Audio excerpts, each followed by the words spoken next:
Hello and welcome to Sudarshan studio. आप सबका स्वागत है इस छोटे से स्टूडियो में जहां पर हम कई डिफरेंट तरह के टॉपिक्स, रेगुलर एक्सपीरियंस जो हमारे रियल लाइफ से हैं, उन सब चीज़ों पे बात करते हैं और आपके कमेंट्स का हमेशा इंतज़ार भी रहता है।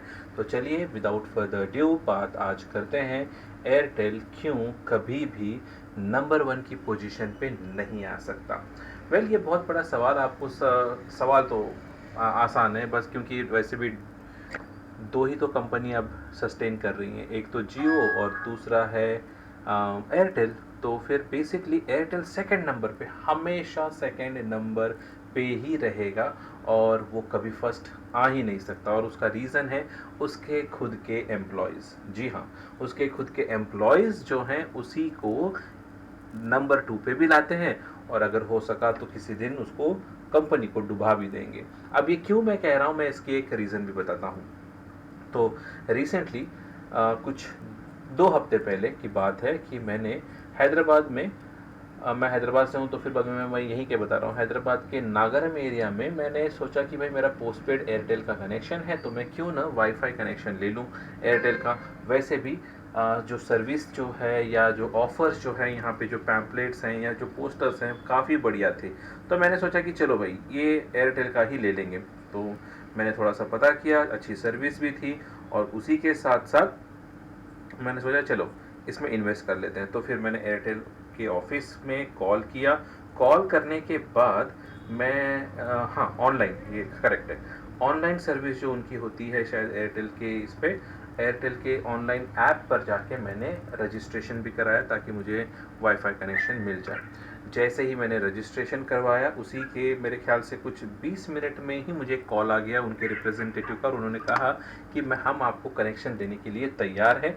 आपको शायद से डेमो के कुछ पैसे भरने पड़ते हैं, मेरे ख्याल से कुछ 50 रुपीज़ देने पड़ेंगे ताकि आपका स्लॉट बुक हो सके और उसके बाद हम पूरा प्रोसेसिंग शुरू कर देंगे।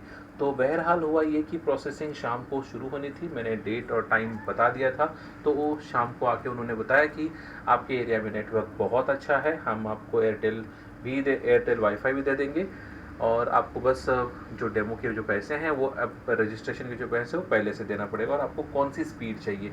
तो मैंने 100 MBPS की स्पीड पूछी थी, उसी के साथ कुछ ऑफर्स थे चल रहे थे, जैसे नेटफ्लिक्स था या शायद अमेज़ॉन प्राइम चल रहा था।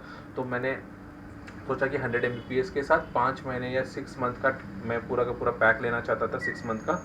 तो इस सब के लिए मैंने पैसे भी भर दिए थे।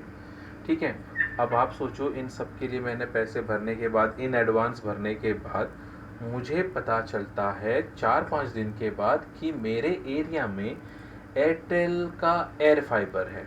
ठीक है, व्हाट्सएप पे मुझे मैसेज मिल जाता है कि आपके यहाँ पे एयर फाइबर है, would you like to go for air fibre. मैंने बोला हाँ भाई, अगर आपको न्यू टेक्नोलॉजी देनी है 5G वाली, वो भी एयर फाइबर एयरटेल का, तो आप दे दीजिए, मुझे कोई प्रॉब्लम नहीं है, उसी रेट में चल रहा है तो उसी रेट पे मुझे मिल जाएगा। तो मुझे टेक्नीशियन आता है, देखता है एरिया बराबर, अपार्टमेंट में सब कुछ पहले से ही और एक कनेक्शन है, तो एयर फाइबर आपको मिल जाएगा विदाउट एनी प्रॉब्लम। आधार कार्ड, पेमेंट तो हो ही चुका था, उसका फोटोग्राफ चाहिए था मुझे मेरा, और आधार कार्ड डिटेल्स, तो मैंने वो भी दे दिए। अब 2 दिन और बीते, 4+2 हो गए 6। 6 दिन बीतने के बाद वो कहते हैं कि आपके यहाँ पे एयरटेल नहीं मिल सकता क्योंकि सर वहाँ पे सर्विस बहुत ख़राब है आपके एरिया में। मैं बोला सर्विस कैसे, मेरे अपार्टमेंट में ऑलरेडी है।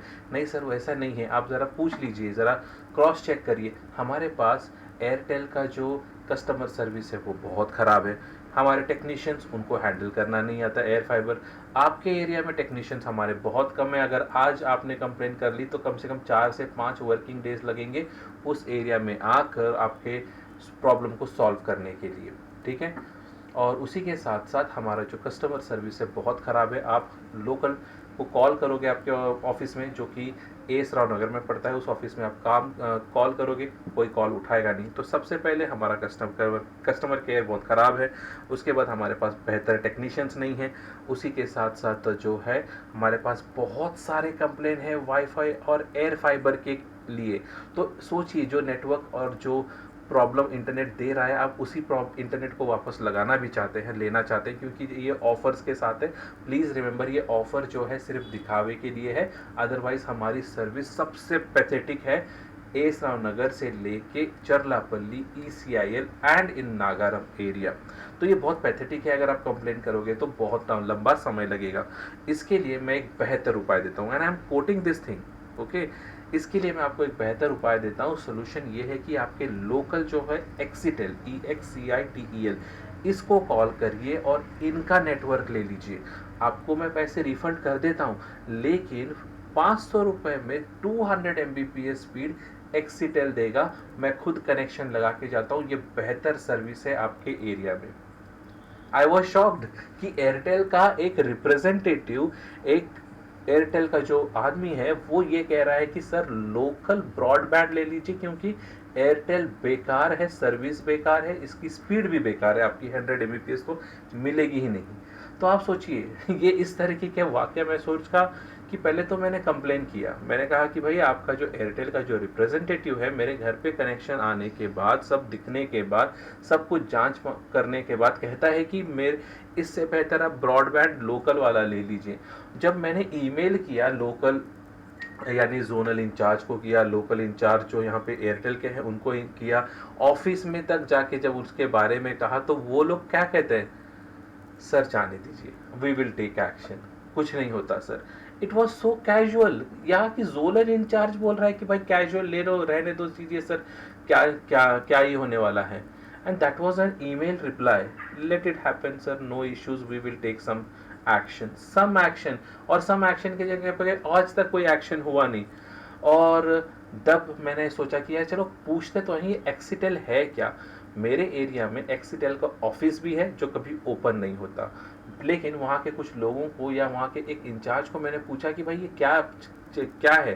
तो मैं वहाँ पे जॉब करना चाहता हूँ, उनके साथ काम करना चाहता हूँ। तो उन्होंने बोला बहुत इजी है सर, आप एयरटेल के भले ही रिप्रेजेंटेटिव हो, लेकिन काम हमारे लिए करोगे।